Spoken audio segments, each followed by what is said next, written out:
ನಮಸ್ಕಾರ ಆತ್ಮೀಯ ವೀಕ್ಷಕರೇ.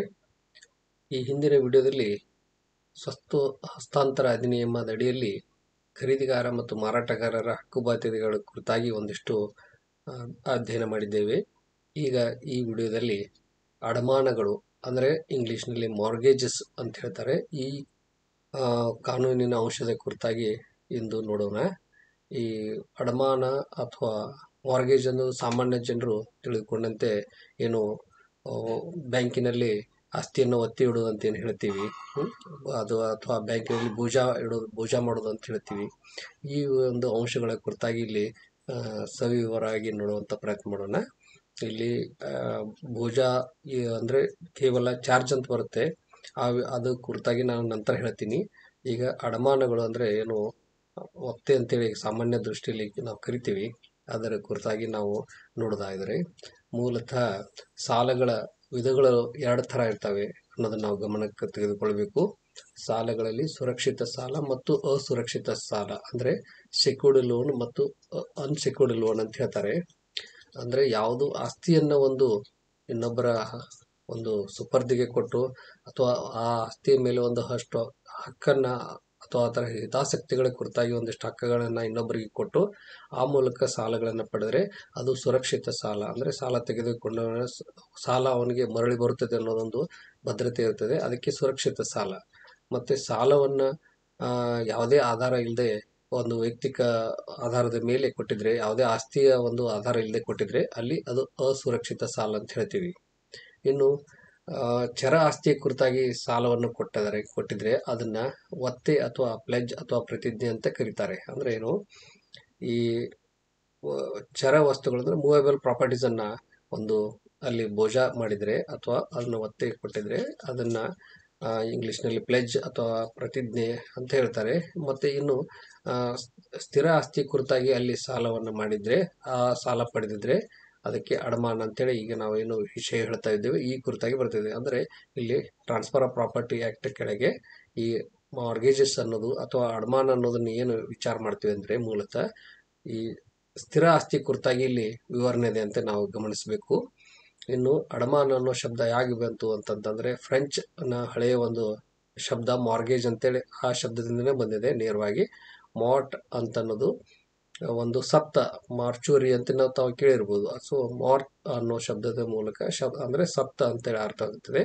ಗೇಜ್ ಅಂತಂದ್ರೆ ಪ್ರತಿಜ್ಞೆ ಅಂತೇಳಿ, ಅಂದ್ರೆ ಸಪ್ತ ಪ್ರತಿಜ್ಞೆ ಅಂತೇಳಿ ಅನ್ನೋ ಒಂದು ಅರ್ಥ ಬರ್ತದೆ. ಸೊ ಇದು ನಿಜವಾಗಿ ಸರಿಯಾಗಿ ನಮಗೆ ಅದು ಅರ್ಥ ಆಗುದಿಲ್ಲ. ಆದರೆ ಇಲ್ಲಿ ರೋಮನ್ ಕಾನೂನಿನ ಹೈಪೋಥಿಕಾ ಅನ್ನೋ ಶಬ್ದಕ್ಕೆ ಇದು ಹೊಂತದೆ ಅಂತ ಹೇಳ್ತಾರೆ. ಹೈಪೋಥಿಕಾ ಅಂದ್ರೆ ಏನು, ಇಲ್ಲಿ ಹೈಪೋಥಿಕೇಶನ್ ಅನ್ನೋದು ತಾವು ಕೇಳಿದಿರಿ. ಸೊ ಅಲ್ಲಿ ಸಾಲಗಾರನು ಸಾಲವನ್ನು ಪಾವತಿಸಲು ವಿಫಲನಾದಾಗ ಸಾಲದಾತನು ಸಾಲಗಾರರ ಆಸ್ತಿಯನ್ನು ಮಾರಾಟ ಮಾಡಿ ಸಾಲದ ಹಣವನ್ನು ಮರಳಿ ಪಡೆಯೋದನ್ನ ಈ ಹೈಪೋಥಿಕಾ ಅನ್ನೋದನ್ನ ಸೂಚಿಸ್ತದೆ.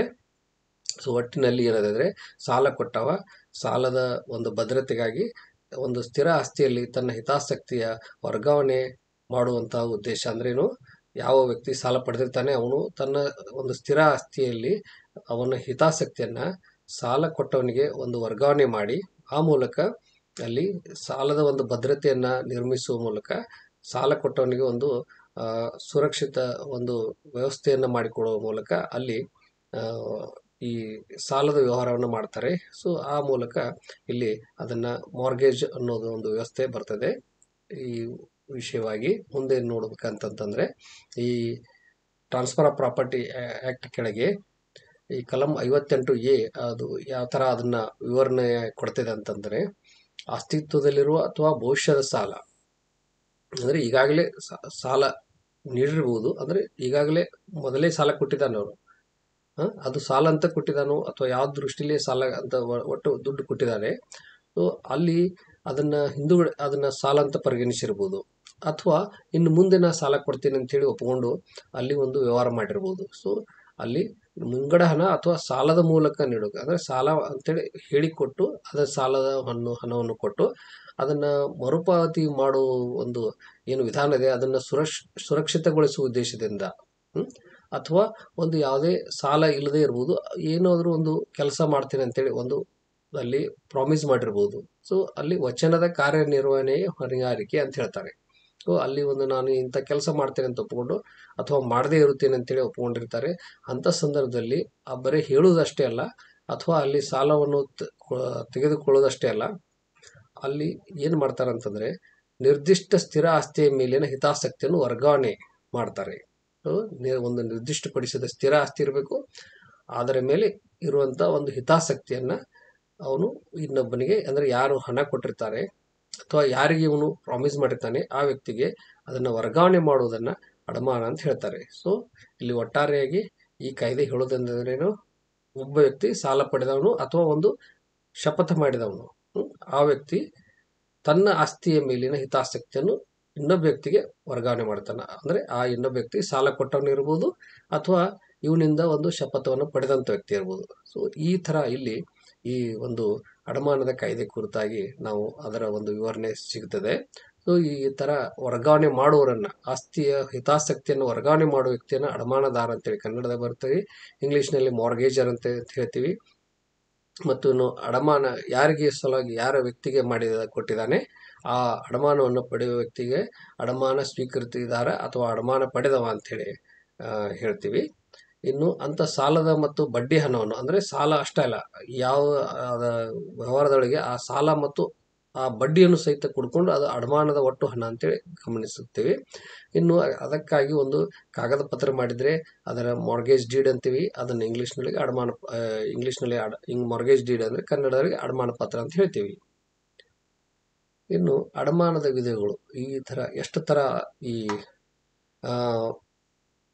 ಈ ಅಡಮಾನಗಳದಾವ ಅಂತಂತಂದರೆ, ಒಂದು ಸರಳ ಅಡಮಾನ, ಷರತ್ತುಬದ್ಧ ಮಾರಾಟದ ಮೂಲಕ ಮಾಡುವಂಥ ಅಡಮಾನ, ಭೋಗ್ಯದ ಅಡಮಾನ, ಇಂಗ್ಲಿಷ್ ಅಡಮಾನ, ಹಕ್ಕುಪತ್ರಗಳ ಠೇವಣಿ ಮೂಲಕ ಮಾಡುವ ಅಡಮಾನ, ಅಸಂಗತ ಅಡಮಾನ ಅಂತೇಳಿ 6 ಥರ ಇಲ್ಲಿ ಅಡಮಾನಗಳ ಒಂದು ವಿಧಗಳು ಕಾಣಿಸ್ತವೆ.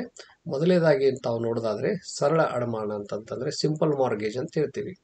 ಸೊ ಇಲ್ಲಿ ಸಿಂಪಲ್ ಅಂದರೆ ಭಾಳ ಸಿಂಪಲ್, ಈಗಾಗಲೇ ಏನು ಅದು ಡೆಫಿನಿಷನ್ ಒಳಗೆ ಕೊಟ್ಟಿದ್ದಾರೆ ಅದೇ ಥರ ಅಡಮಾನದ ಆಸ್ತಿಯನ್ನು ಅಡಮಾನ ಪಡೆದವ ಸ್ವಾಧೀನಪಡಿಸಿಕೊಳ್ಳದೆ ಅನ್ನೋದು ಭಾಳ ಮುಖ್ಯ. ಇಲ್ಲಿ ಏನದೆ, ಒಂದು ಹಿತಾಸಕ್ತಿಯನ್ನು ಇನ್ನೊಬ್ಬ ವ್ಯಕ್ತಿಗೆ ವರ್ಗಾವಣೆ ಮಾಡ್ತಾನೆ, ಅದು ಸರಿ. ಆದರೆ ಇಲ್ಲಿ ಆಸ್ತಿಯನ್ನು, ಅದೇನು ಸ್ವತ್ತದೆ ಅದನ್ನು ಇನ್ನೊಬ್ಬ ವ್ಯಕ್ತಿ ಕೈಗೆ ಕೊಡೋದಿಲ್ಲ, ತನ್ನ ಕಡೆನೇ ಇಟ್ಕೋತಾನೆ. ಒಂದು ಜಮೀನು ಅದನ್ನು ಅಡಮಾನ ಕೊಟ್ಟರೆ ಅಲ್ಲಿ ಜಮೀನು ಯಾವ ಮಾಲಕ್ ಇರ್ತಾನೆ ಅವನೇ ಸ್ವತಃ ಅದನ್ನು ಉಪಯೋಗ ಮಾಡ್ತಾನೆ. ಅದನ್ನು ಉಪಯೋಗ ಮಾಡುವಂಥ ಹಕ್ಕನ್ನು ಇನ್ನೊಬ್ಬನಿಗೆ ಕೊಟ್ಟಿರೋದಿಲ್ಲ. ಸೊ ಆ ಕಬ್ಜೆಯನ್ನು ಕೊಡುವುದಿಲ್ಲ. ಆದರೆ ಮತ್ತು ಒಪ್ಪಂದದ ಪ್ರಕಾರ ಅಡಮಾನದಾರನು ಅಡಮಾನದ ಹಣವನ್ನು ಪಾವತಿಸಲು ವಿಫಲವಾದ ಸಂದರ್ಭದಲ್ಲಿ, ಅಂಥ ಸಂದರ್ಭದಲ್ಲಿ ಅಡಮಾನ ಇಟ್ಟ ಆಸ್ತಿಯನ್ನು ಅಡಮಾನ ಪಡೆದವ ಮಾರಾಟ ಮಾಡಲು ಮತ್ತು ಮಾರಾಟದ ಆದಾಯವನ್ನು ಅವಶ್ಯಕ ಅಡಮಾನದ ಹಣಕ್ಕೆ ಅನ್ವಯಿಸಲು ಹಕ್ಕನ್ನು ಹೊಂದಿರುತ್ತಾನೆ. ಅಂದರೆ ಯಾರು ಅದನ್ನು ಆಸ್ತಿಯ ಒಂದು ಹಿತಾಸಕ್ತಿಯನ್ನು ವರ್ಗಾವಣೆ ಪಡೆದುಕೊಂಡಿದ್ದಾನೆ ಸಾಲ ಕೊಟ್ಟು, ಆ ವ್ಯಕ್ತಿ ಅದನ್ನು ಅಕಸ್ಮಾತ್ ಈ ಸಾಲ ತೆಗೆದುಕೊಂಡ ವ್ಯಕ್ತಿ ಹಣ ಕೊಡಲಿಲ್ಲ ಅಂದರೆ ಅಲ್ಲಿ ಆ ಆಸ್ತಿಯನ್ನು ಮಾರಾಟ ಮಾಡಲು ಮತ್ತು ಮಾರಾಟದ ಆದಾಯ ಏನು ಬರ್ತದೆ ಅದರಿಂದ ಬಂದ ಹಣವನ್ನು ಅದನ್ನು ಈ ಅಡಮಾನದ ಹಣ ಅಂದರೆ ಏನು ಸಾಲ ಮತ್ತು ಬಡ್ಡಿಗೆ ಅದನ್ನು ಅನ್ವಯಿಸಲು, ಅಂದರೆ ಏನು ಆ ಸಾಲ ಮತ್ತು ಬಡ್ಡಿ ಚುಕ್ತಾ ಮಾಡ್ಕೊಳ್ಳೋಕ್ಕೆ ಅವನು ಏನದೆ ಆ ಆಸ್ತಿಯನ್ನು ಮಾರಾಟ ಮಾಡಿ ಅದರಿಂದ ಬಂದ ಹಣವನ್ನು ಉಪಯೋಗಿಸ್ಬೋದು ಅಂತ ಹೇಳ್ತಿದೆ. ಮತ್ತು ಈ ಥರ ಒಂದು ಸ್ಪಷ್ಟವಾಗಿ ಅಥವಾ ಸೂಚ್ಯವಾಗಿ ಅಡಮಾನದ ಹಣವನ್ನು ಪಾವತಿಸಲು ಒಪ್ಪಿಕೊಳ್ಳುತ್ತಾನೆ.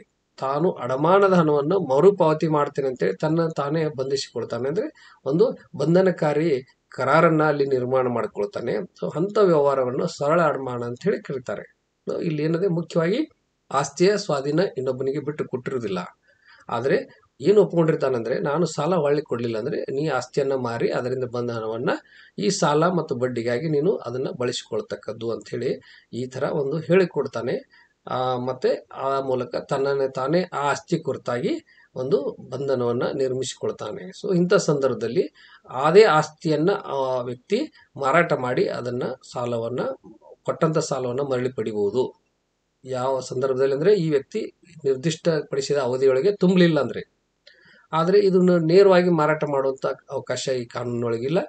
ಈ ಮಾರ್ಗೇಜಸ್ ಏನದೆ ಅಂದರೆ ಇದರೊಳಗೆ ಕಡ್ಡಾಯವಾಗಿ ಮಾರ್ಗೇಜ್ ಪಡೆದಂಥ ವ್ಯಕ್ತಿ, ಅಂದರೆ ಅಡಮಾನ ಪಡೆದಂಥ ವ್ಯಕ್ತಿ, ಮಾರ್ಗೇಜಿ ಅಂತ ಏನು ಹೇಳ್ತೀವಿ, ಆ ವ್ಯಕ್ತಿ ನ್ಯಾಯಾಲಯದ ಮೂಲಕನೇ ಮಾತ್ರ ಅದನ್ನು ಮಾರಾಟ ಮಾಡಿ ತೆಗೆದುಕೊಳ್ಬೇಕು ಅನ್ನೋದನ್ನು ತಾವು ಗಮನಿಸಬೇಕು.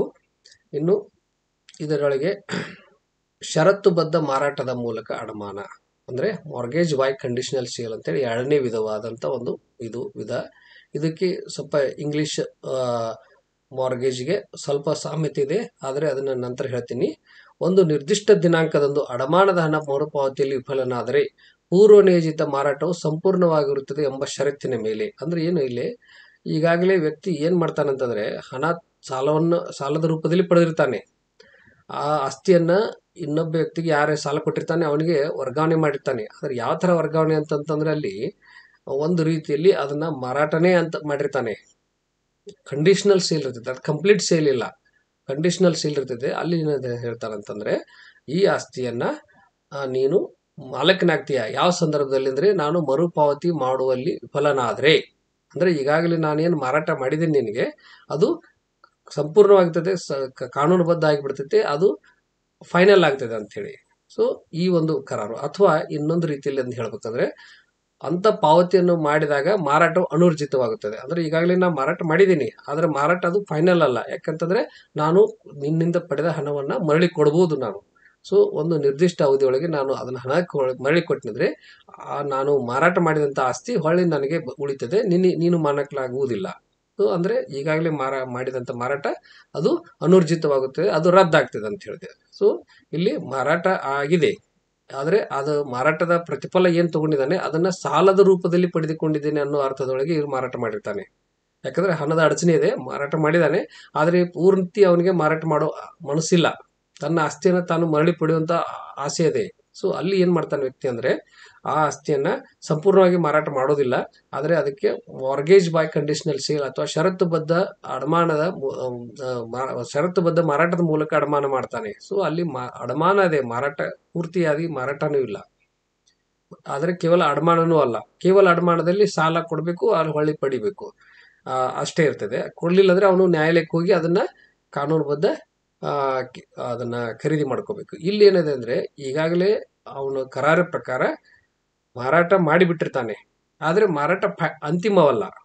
ಅದು ವ್ಯಕ್ತಿ ಅವಧಿ ಒಳಗೆ ಅದನ್ನ ದುಡ್ಡು ಹೊಳ್ಳಿ ಕೊಡ್ತಾನೆ ಬಿಡ್ತಾನೆ ಅನ್ನೋದ್ರ ಮೇಲೆ ನಿಂತಿದೆ. ಅಕಸ್ಮಾತ್ ದುಡ್ಡು ಹೊಳ್ಳಿ ಕೊಟ್ರೆ ಆ ಮಾರಾಟ ರದ್ದಾಗ್ತದೆ, ದುಡ್ಡು ಹೊಳ್ಳಿ ಕೊಡ್ಲಿಲ್ಲ ಅಂದ್ರೆ ಮಾರಾಟ ಅಂತಿಮವಾಗ್ತದೆ. ಯಾವುದೇ ಸಂದರ್ಭದಲ್ಲಿ ಸಹಿತ ವ್ಯಕ್ತಿಗಳು ಇಲ್ಲಿ ಈ ವ್ಯವಹಾರದ ಮೂಲಕ ಹಕ್ಕನ್ನ ಪಡಿಬೇಕಾದ್ರೆ ನ್ಯಾಯಾಲಯಕ್ಕೆ ಹೋಗ್ಬೇಕು ಅನ್ನೋದ ಇದನ್ನು ತಾವು ಗಮನಿಸಬೇಕು. ಈಗಾಗಲೇ ಹೇಳಿದಂಗೆ ಯಾವುದೇ ರೀತಿ ಮಾರ್ಗೇಜ್ ಇರಲಿ ಅಲ್ಲಿ ಹಕ್ಕನ್ನ ಪಡಿಬೇಕಾದ್ರೆ ನ್ಯಾಯಾಲಯಕ್ಕೆ ಹೋಗ್ಬೇಕಾಗ್ತದೆ. ಅದರ ವಿವರಣೆಯನ್ನು ಮತ್ತೆ ಕೊಡ್ತೀನಿ ನಾನು. ಸೊ ಇಲ್ಲಿ ವಿಫಲನಾದ್ರೆ ಮಾರಾಟ ಸಂಪೂರ್ಣ ಆಗ್ತದೆ, ಅಲ್ಲಿ ಪಾವತಿಯನ್ನು ಮಾಡಿದರೆ ಮಾರಾಟ ಅನೂರ್ಜಿತವಾಗ್ತದೆ, ಇವೆರಡು. ಮತ್ತೆ ಪಾವತಿಯನ್ನು ಮಾಡಿದ ನಂತರ ಖರೀದಿಗಾರನು ಅಂದ್ರೆ ಈಗಾಗಲೇ ಏನು ಈ ಅಡಮಾನದ ಪತ್ರದ ಮೂಲಕ ಅಡಮಾನ ವ್ಯವಹಾರ ಮೂಲಕ ಸಾಲ ಕೊಟ್ಟಂತ ವ್ಯಕ್ತಿ ಏನದಾನೆ ಅಂದ್ರೆ ಅವನು ಖರೀದಿಗಾರ ಅಂತ ಆಗಿರ್ತಾನೆ. ಯಾಕಂದ್ರೆ ಇವನು ಏನ್ ಮಾಡಿರ್ತಾನೆ ಅಡಮಾನ ಮೂಲಕ ಖರೀದಿನೇ ಕೊಟ್ಟಿರ್ತಾನೆ. ಸೊ ಆ ಖರೀದಿಗಾರನು ಅಂದ್ರೆ ಅಡಮಾನ ಪಡೆದವನು ಆ ಆಸ್ತಿಯನ್ನು ಮಾರಾಟಗಾರನಿಗೆ ಮರು ವರ್ಗಾಯಿಸುತ್ತಾನೆ. ಅಂದ್ರೆ ಹಣ ಅಕಸ್ಮಾತ್ ಹೊಳ್ಳಿ ಕೊಟ್ರೆ ಅಲ್ಲಿ ಅದನ್ನ ಖರೀದಿ ಮಾಡ್ಕೊಂಡಂತ ವ್ಯಕ್ತಿ ಹೊಳ್ಳಿ ಮತ್ತೆ ಇವನಿಗೆ ವಾಪಸ್ ಕೊಡ್ತಾನೆ. ಸೊ ಎ ಅನ್ನೋ ಆಸ್ತಿಯನ್ನ ಇಂಥ ಒಂದು ಅಡಮಾನದ ಮೂಲಕ ಬಿ ಅನ್ನೋವನಿಗೆ ಬರೆದು ಕೊಟ್ಟಿದ್ರೆ ಅಲ್ಲಿ ಬಿ ಅನ್ನೋ ವ್ಯಕ್ತಿ ಏನ್ ಮಾಡ್ಬೇಕಾಗ್ತದೆ, ಅಕಸ್ಮಾತ್ ಅವನು ಅವಧಿ ಒಳಗೆ ಎ ಅನ್ನೋ ಹಣವನ್ನು ಮರಳಿ ಕೊಟ್ರೆ ಅಲ್ಲಿ ಖರೀದಿ ರದ್ದಾಗ್ತದೆ. ಸೊ ಅಂತ ಸಂದರ್ಭದಲ್ಲಿ ಈ ವ್ಯಕ್ತಿ ಏನ್ ಮಾಡ್ಬೇಕಾಗ್ತದೆ, ಬಿ ಅನ್ನೋ ವ್ಯಕ್ತಿ ಆ ಆಸ್ತಿಯನ್ನ ಮತ್ತೆ ಮರು ವರ್ಗಾಯಿಸಿ ಕೊಡಬೇಕು, ಅಂದ್ರೆ ರೀಸೇಲ್ ಮಾಡ್ಬೇಕಾಗ್ತದೆ. ಸೊ ಇಲ್ಲಿ ಏನಾಗ್ತದೆ ಮತ್ತೆ ಮೂಲ ಮಾಲಕನೇ ವಾಪಸ್ ಮಾಲೀಕನಾಗ್ತಾನೆ. ಸೊ ಈ ಒಂದು ಕಂಡೀಷನ್ ಮೇಲೆ ಇಲ್ಲಿ ಮಾಡಿರ್ತಾರೆ ವ್ಯವಹಾರ. ಅಡಮಾನದಾರನು ಅಡಮಾನದ ಆಸ್ತಿಯನ್ನು ಮೇಲ್ನೋಟಕ್ಕೆ ಮಾರಾಟ ಮಾಡಿದರೆ, ಸೊ ಈ ಮೂಲಕ ಏನಾಗ್ತದೆ ಅಂದ್ರೆ ಇಲ್ಲಿ ಮಾರಾಟ ಸಂಪೂರ್ಣವಲ್ಲ, ಶಾಶ್ವತವಾಗಿಲ್ಲ, ಅಲ್ಲಿ ಮೇಲ್ನೋಟಕ್ಕೆ ಒಂದು ತೋರಿಕೆಗಾಗಿ ಒಂದು ಮಾರಾಟ ಆಗಿರ್ತದೆ. ಅಂತ ವಹಿವಾಟವನ್ನ ಷರತ್ತುಬದ್ಧ ಮಾರಾಟದ ಮೂಲಕ ಮಾಡಿದ ಅಡಮಾನ ಅಂತೇಳಿ ಕರೀತಾರೆ. ಸೊ ಇದು ಎರಡನೇ ರೀತಿಯಲ್ಲಿ. ಇನ್ನು ಮೂರನೇದಾಗಿ ಭೋಗ್ಯದ ಅಡಮಾನ ಅಂದ್ರೆ ಯೂಸುಫ್ಯಾಕ್ಟರಿ ಮಾರ್ಗೇಜ್ ಅಂತ ಹೇಳ್ತೀವಿ. ಅಂದ್ರೆ ಏನು ವ್ಯಕ್ತಿ ಬಿ ವ್ಯಕ್ತಿಯಿಂದ ಸಾಲ ತೆಗೆದುಕೊಳ್ತಾನೆ, ಸಾಲ ತೆಗೆದುಕೊಂಡ್ಮೇಲೆ ಇನ್ನು ಆ ಸಾಲದ ಹಣ ಮುಟ್ಟಿಸ್ಬೇಕಲ್ಲ, ಆ ಮುಟ್ಸಕ್ಕೆ ಈಗ ಸಾಧ್ಯ ಇಲ್ಲ, ಆದ್ರೆ ಅದಕ್ಕೆ ಬಡ್ಡಿ ಬರ್ತಾ ಇದೆ. ಸೊ ಆ ಬಡ್ಡಿಯನ್ನ ಕೊಡಬೇಕಾದ್ರೆ ಯಾವ ತರ ಕೊಡೋದು ಅಥವಾ ಸಾಲದ ಹಣವನ್ನೇ ತುಂಬುವುದು ಯಾವ ತರ ತುಂಬುವುದು ಅಂತಂದ್ರೆ ತನ್ನ ಆಸ್ತಿಯನ್ನ ಯಾವ ಆಸ್ತಿ ಮೇಲೆ ಅಡಮಾನ ನಿರ್ಮಿಸಿರ್ತಾರೆ ಆ ಆಸ್ತಿಯನ್ನ ಆ ಬಿ ಅನ್ನೋ ವ್ಯಕ್ತಿಗೆ ಅಂದ್ರೆ ಸಾಲ ಕೊಟ್ಟ ವ್ಯಕ್ತಿಗೆ ಅದನ್ನ ಕಬ್ಜೆ ಕೊಟ್ಬಿಡುದು. ಸೊ ಸಿಂಪಲ್ ಮಾರ್ಗೇಜ್ ನಲ್ಲಿ ಕಬ್ಜೆ ಮಾಲೀಕನೇ ಇಟ್ಕೋತಾನೆ, ಸಾಲ ಏನು ಅಡಮಾನ ಕೊಟ್ಟಂತ ವ್ಯಕ್ತಿನೇ ಇಟ್ಕೋತಾನೆ. ಆದ್ರೆ ಇಲ್ಲಿ ಅಡಮಾನ ಪಡೆದ ವ್ಯಕ್ತಿಗೆ ಅಲ್ಲಿ ಆಸ್ತಿ ವರ್ಗಾವಣೆ ಮಾಡ್ತಾನೆ. ಆ ಆಸ್ತಿಯನ್ನು ಅವನು ಭೋಗಿಸುವುದು ಅಂದ್ರೆ ಉಪಯೋಗಿಸುವುದು, ಸೊ ಯೂಸ್ ಮಾಡೋದು, ಅದೇ ಯೂಸ್ ಫ್ಯಾಕ್ಟರಿ ಅಥವಾ ಭೋಗ್ಯದ ಅಡಮಾನ. ಸೊ ಇನ್ನೊಬ್ಬ ವ್ಯಕ್ತಿ ಸಾಲ ಕೊಟ್ಟಂತ ವ್ಯಕ್ತಿ ಆ ಆಸ್ತಿಯನ್ನು ಕಬ್ಜೆಗೆ ತೆಗೆದುಕೊಂಡು ಅದನ್ನು ಉಪಯೋಗಿಸಿಕೊಳ್ಳೋದು.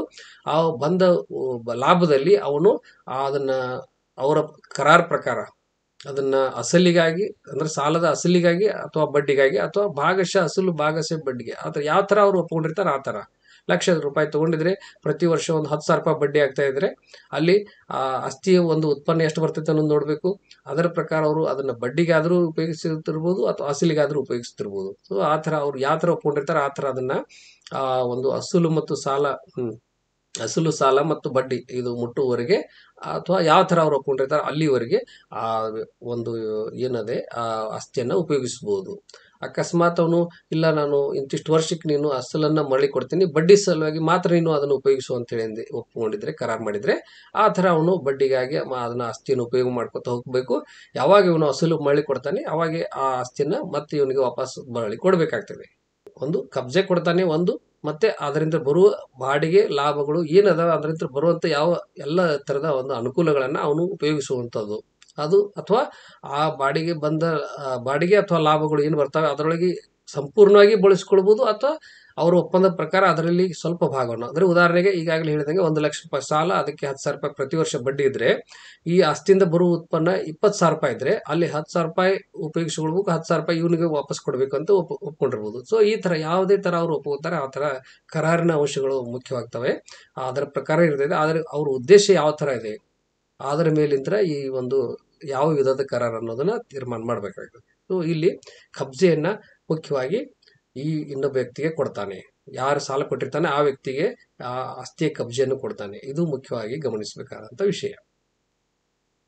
ಇನ್ನು ಇಂಗ್ಲಿಷ್ ಅಡಮಾನ ಇಲ್ಲಿ ನೋಡಿ, ಈಗಾಗಲೇ ಹೇಳಿದಂತೆ ಇದು ಮಾರ್ಗೇಜ್ ಬೈ ಕಂಡೀಷನಲ್ ಸೇಲ್ ಅಲ್ಲಿ ಏನಿದೆ ಆ ಒಂದು ಮಾರಾಟನ ಮಾಡಿರ್ತಾನೆ, ಆದ್ರೆ ಅದು ತೋರಿಕೆಯ ಮಾರಾಟ ಆಗಿರ್ತದೆ. ಅಲ್ಲಿ ಮತ್ತು ವಾಪಸ್ ಪಡೆಯುವಂತ ಅವಕಾಶ ಇರ್ತದೆ. ಇಲ್ಲಿ ಏನಿದೆ ಅಂದ್ರೆ ಇಂಗ್ಲಿಷ್ ಮಾರ್ಗೇಜ್ ನಲ್ಲಿ ಅದರದೇ ಒಂದು ವಿಸ್ತೃತ ಒಂದು ಮುಂದುವರಿದ ಭಾಗ ಅಂತ ಹೇಳ್ಬೋದು. ಇಲ್ಲಿ ನಿಜವಾಗಿ ಒಂದು ಮಾರಾಟನೇ ಆಗಿಬಿಡ್ತದೆ ಅಲ್ಲಿ. ಆದ್ರೇನು ಒಂದು ಏನು ಕಂಡೀಷನ್ ಇಟ್ಟಿರ್ತಾರೆ ಅಂದ್ರೆ ಇಂಥ ತಾರೀಕಿನೊಳಗೆ ಈ ಸಾಲದ ಹಣವನ್ನ ಮರಳಿ ಕೊಟ್ರೆ ಅಲ್ಲಿ ಅವನು ಮತ್ತೆ ಮರಳಿ ಇವನಿಗೆ ಖರೀದಿ ಕೊಡಬೇಕು. ಅಕಸ್ಮಾತ್ ಅವನು ಕೊಡ್ಲೇ ಹೋದರೆ ಅದು ಅದು ಅಂತಿಮವಾಗಿ ಬಿಡ್ತದೆ, ಮಾರಾಟನೇ ಅಂತಿಮವಾಗಿರ್ತದೆ. ಅಲ್ಲಿ ಮತ್ತೆ ಯಾವುದೇ ಒಂದು ವ್ಯವಹಾರ ಮಾಡುವಂತ ಅವಕಾಶ ಇಲ್ಲ, ಏನೂ ಇರುವುದಿಲ್ಲ. ನೇರವಾಗಿ ಅಲ್ಲಿ ಏನಿದೆ ಮಾರಾಟ ಅದು ಸರಳ ಮಾರಾಟ ಅಂತೇಳಿ ಕನ್ಸಿಡರ್ ಮಾಡ್ತಾರೆ. ಅಲ್ಲಿ ಏನಿದೆ ಕಂಡೀಷನಲ್ ಸೇಲ್ ಒಳಗೆ ಸ್ವಲ್ಪ ಏನು ವ್ಯತ್ಯಾಸ ಅಂತಂದ್ರೆ ಅಲ್ಲಿ ಸಂಪೂರ್ಣ ಮಾರಾಟ ಅಲ್ಲ, ತೋರಿಕೆ ಮಾರಾಟ ಇರ್ತದೆ. ಅಲ್ಲಿ ಒಂದು ಮರಳಿ ಪಡೆಯುವಂತ ಹಕ್ಕನ್ನ ಅಲ್ಲಿ ಅದರೊಳಗೆ ಕಡ್ಡಾಯವಾಗಿ ಅಲ್ಲಿ ಅಡಕ ಮಾಡಿರ್ತಾರೆ. ಇಲ್ಲಿ ಯಾವ ತರ ಅಂತಂತಂದ್ರೆ ಇಲ್ಲಿ ಮರಳಿ ಪಡೆಯುವ ಹಕ್ಕು ಒಂದೇ ಒಂದು ಸಾಧ್ಯತೆ ಅಂದ್ರೆ ಅವನು ಅಕಸ್ಮಾತ್ ಆ ಅವಧಿ ಒಳಗೆ ಹಣವನ್ನು ಕೊಡಬೇಕು, ಅವಾಗ ಅವನು ಮತ್ತು ಮರುವರ್ಗಾವಣೆಗಾಗಿ ತನ್ನ ಹಕ್ಕನ್ನ ಅಲ್ಲಿ ಸ್ಥಾಪಿಸಬೇಕಾಗ್ತದೆ. ಒಂದಿಷ್ಟು ಸ್ವಲ್ಪ ಬದಲಾವಣೆ ಬಿಟ್ರೆ ಇಲ್ಲಿ ಇಂಗ್ಲಿಷ್ ಅಡಮಾನ ಮತ್ತು ಮಾರ್ಗೇಜ್ ಬೈ ಕಂಡೀಷನಲ್ ಸೇಲು ಬಹಳ ವ್ಯತ್ಯಾಸ ಏನಿಲ್ಲ. ಇನ್ನು ಹಕ್ಕುಪತ್ರಗಳ ಠೇವಣಿ ಮೂಲಕ ಅಡಮಾನ, ಇದು ನಾವು ಬ್ಯಾಂಕಿನಲ್ಲಿ ಸಾಲ ತಗೋಬೇಕಾದ್ರೆ ಯೂಶುವಲಿ ಈ ತರ ಮಾಡ್ತಾರೆ. ಏನು ಡೆಪಾಸಿಟ್ ಆಫ್ ಟೈಟಲ್ ಡೀಡ್ಸ್ ಮಾಡಿ, ಅಂದ್ರೆ ಇದಕ್ಕೆ ಇಕ್ವಿಟೇಬಲ್ ಮಾರ್ಗೇಜ್ ಅಂತ ಹೇಳ್ತಾರೆ.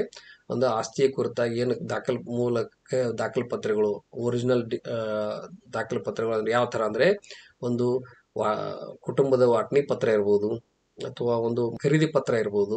ಸೊ ಇಂಥ ಮೂಲ ದಾಖಲಾತಿಗಳು ಏನಿರ್ತಾವೆ ಅದು ಪ್ರಮಾಣಿತ ಪ್ರತಿ ಅಲ್ಲ, ಒರಿಜಿನಲ್ ಡಾಕ್ಯುಮೆಂಟ್ಸ್ ಏನಿರ್ತಾವೆ ಅವು ಒಂದು ಆಸ್ತಿ ಕುರಿತಾಗಿ ಒಂದು ಹಕ್ಕನ್ನ ಕೊಡುವಂತ ದಾಖಲಾತಿಗಳು.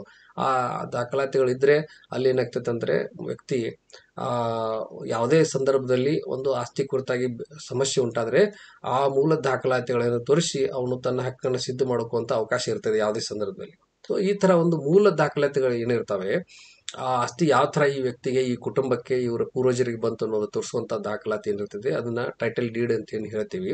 ಅಂತ ಒಂದು ದಾಖಲಾತಿ ಮಾತ್ರ ಈ ಸಾಲ ಕೊಟ್ಟವನಿಗೆ ಕೊಡೋದು.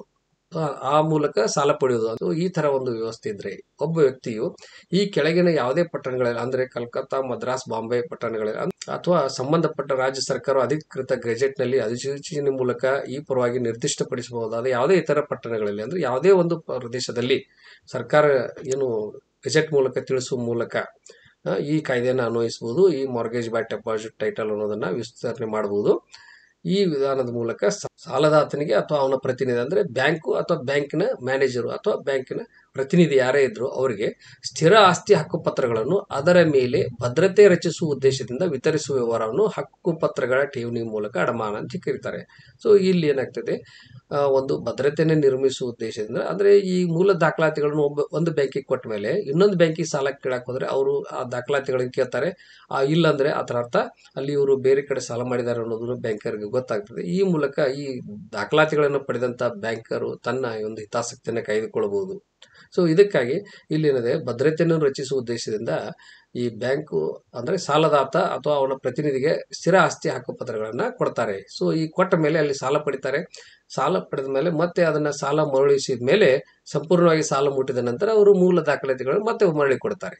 ಸೊ ಇಲ್ಲಿ ಆಸ್ತಿ ಕಬ್ಜೆ ಕೊಡೋದು ಇಲ್ಲ, ಆದ್ರೆ ಆಸ್ತಿ ಕುರಿತಾಗಿ ದಾಖಲಾತಿಗಳನ್ನ ಕೊಡುವ ಮೂಲಕ ಹಕ್ಕುಪತ್ರಗಳನ್ನ ಕೊಡೋದ್ರ ಮೂಲಕ ಇಲ್ಲಿ ಸಾಲವನ್ನು ಪಡಿತಾರೆ. ಸೊ ಈ ಮೂಲಕ ಇದೊಂದು ರೀತಿಯಲ್ಲಿ ಈ ಅಡಮಾನ ಇದು ಹಕ್ಕುಪತ್ರಗಳ ಠೇವಣಿ ಮೂಲಕ ಮಾಡುವಂತ ಅಡಮಾನ ಅಥವಾ ನ್ಯಾಯಸಮ್ಮತ ಅಡಮಾನ ಅಂತ ಹೇಳ್ತಾರೆ. ಇನ್ನು ಈ 5 ತರ ಏನು ಹೇಳಿದೆಲ್ಲ ನಾನು, ಈ 5 ತರದ ಅಡಮಾನಗಳು ಇಲ್ಲದೆ ಬೇರೆ ಒಂದು ಯಾವುದೇ ರೀತಿಯಲ್ಲಿ ಪರಸ್ಪರ ಪಕ್ಷಗಾರರು ಒಪ್ಪಿಕೊಂಡು ಯಾವುದೇ ಒಂದು ಭಿನ್ನವಾದಂತ ಒಂದು ಅಡಮಾನವನ್ನು ಮಾಡಿದರೆ ಅದಕ್ಕೆ ಅಸಂಗತ ಅಡಮಾನ, ಅನಮಾಲಸ್ ಮಾರ್ಗೇಜ್ ಅಂತ ಹೇಳ್ತಾರೆ. ಸೊ ಅಂದ್ರೆ ಈ ವಿಧಾನದೊಳಗೆ ವಿವರಿಸದೇ ಇರುವಂತ ಒಂದು ಬೇರೆ ರೀತಿಯಲ್ಲಿ ಅಥವಾ ಇವುಗಳ ಒಂದು ಸಮ್ಮಿಶ್ರವಾದಂತ ವಿಧಾನದ ಮೂಲಕ ಅಂದ್ರೆ ಕಬ್ಜೆಯನ್ನು ಕೊಡಬಹುದು ಅಥವಾ ಆಸ್ತಿ ಪತ್ರಗಳನ್ನ ಕಬ್ಜೆಯನ್ನು ಕೊಡುವುದು ಅಥವಾ ಮತ್ತೆ ಅದು ಭೋಗ್ಯದ ಒಂದು ಅಡಮಾನ ಮತ್ತೆ ಆಸ್ತಿ ಪತ್ರದ ಕೊಡೋದು ಮೂಲಕ. ಸೊ ಈ ತರ 2-3 ವಿಧಾನಗಳನ್ನು ಕುಳಿಸಿಕೊಂಡು ಅಥವಾ ಬೇರೆ ಯಾವುದೇ ರೀತಿಯಲ್ಲಿ ಒಂದು ಅಡಮಾನ ಮಾಡಿದ್ರೆ ಅಲ್ಲಿ ಅದು ಅಸಂಗತ ಅಡಮಾನ ಅಂದ್ರೆ ಇದು ಯಾವುದೇ ವಿವರಣೆ ಇಲ್ಲದಂತ ಬೇರೆ ರೀತಿಯ ಅಡಮಾನ ಇರ್ತೈತಲ್ಲ ಅದನ್ನು ಸಹಿತ ಇದರೊಳಗೆ ಸೇರಿಸಿಕೊಳ್ಳುವ ಉದ್ದೇಶದಿಂದ ಇಲ್ಲಿ ಏನ್ ಮಾಡ್ತಾರೆ ಅಂತಂದ್ರೆ ಇದನ್ನು ಈ ಕಾನೂನಿನೊಳಗೆ ಸೇರಿಸಿಕೊಳ್ಳಲಿಕ್ಕೆ ಈ ಒಂದು ಸೇವಿಂಗ್ ಕ್ಲಾಸ್ ಅಂತ ಹೇಳ್ತೇವೆ ಇಂಗ್ಲಿಷ್ನೊಳಗೆ, ಅದನ್ನ ಎಲ್ಲ ಒಂದು ಅಂಶಗಳನ್ನ ಉಳಿದರೆ ಮತ್ತೆ ಬೇರೆ ಯಾವುದೋ ಅಂಶಗಳು ಅಲ್ಲಿ ಬಿಡಬಾರ್ದು ಅನ್ನೋ ದೃಷ್ಟಿಯಲ್ಲಿ ಈ ತರ ಒಂದು ವಿಧಾನವನ್ನ ಇಲ್ಲಿ ನಮೂದಿಸಿದ್ದಾರೆ. ಸೊ ಈ ತರ ಒಂದು ಮಾಡಿದಾಗ ಇಲ್ಲಿ ಸರಳವಾದ ಅಡಮಾನ, ಷರತ್ತುಬದ್ಧ ಮಾರಾಟ ಮೂಲಕ ಅಡಮಾನ, ಭೋಗ್ಯದ ಅಡಮಾನ, ಇಂಗ್ಲಿಷ್ ಅಡಮಾನ ಅಥವಾ ಹಕ್ಕುಪತ್ರಗಳ ಠೇವಣಿ ಮೂಲಕ ಅಡಮಾನ ಇವ್ಯಾವುದು ಅಲ್ಲ ಅಂತ ಅಡಮಾನವನ್ನ ಅಸಂಗತ ಅಡಮಾನ ಅಂತ ಕರೀತಾರೆ ಅಂತ ಹೇಳ್ತಾರೆ.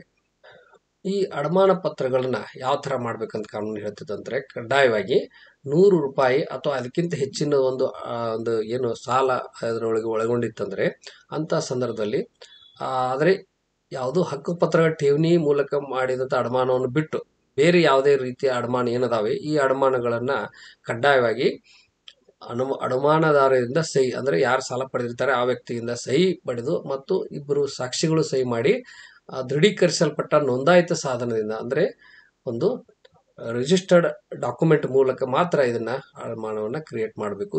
ಅಂದ್ರೆ ಅದಕ್ಕೆ ಕಾನೂನುಬದ್ಧ ಸ್ಥಾನಮಾನ ಸಿಗ್ತದೆ ಅಂತೇಳಿ ಹೇಳ್ತಾರೆ. ಆದ್ರೆ ಈಗ ನೋಡಿದಂಗೆ ಯಾವುದೇ ಸಾಲ ಇದು 100 ರೂಪಾಯಿಗಿಂತ ಹೆಚ್ಚಿನದೇ ಇರುತ್ತದೆ.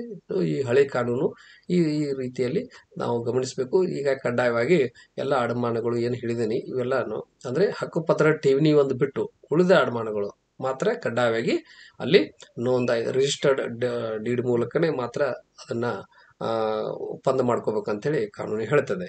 ಸೊ ಇವಿಷ್ಟು ಅಡಮಾನಗಳ ಕುರಿತಾಗಿ ಒಂದಿಷ್ಟು ಮಾಹಿತಿ ಅಂತ ಹೇಳ್ತೀನಿ. ಇನ್ನು ಮುಂದೆ 2ನೇ ಭಾಗದಲ್ಲಿ ಮತ್ತೆ ಈ ಅಡಮಾನಗಳನ್ನ ಮಾಡಿಕೊಂಡ ನಂತರ ಯಾವ ತರ ಅದರ ಕಾನೂನಿನ ಕ್ರಮ ತೆಗೆದುಕೊಂಡು ಆ ಹಕ್ಕನ್ನ ಇಬ್ಬರು ಅಡಮಾನ ಕೊಟ್ಟ ವ್ಯಕ್ತಿ ಆಯ್ತು, ಅಡಮಾನ ಪಡೆದ ವ್ಯಕ್ತಿ ಆಯ್ತು, ಇವರು ಯಾವ ತರ ತಮ್ಮ ಹಕ್ಕುಗಳನ್ನ ಪಡಿಬಹುದು ಅನ್ನೋದನ್ನ ನಾನು ಮುಂದಿನ 2ನೇ ವಿಡಿಯೋದಲ್ಲಿ ತಿಳಿಸುತ್ತೇನೆ. ಧನ್ಯವಾದಗಳು.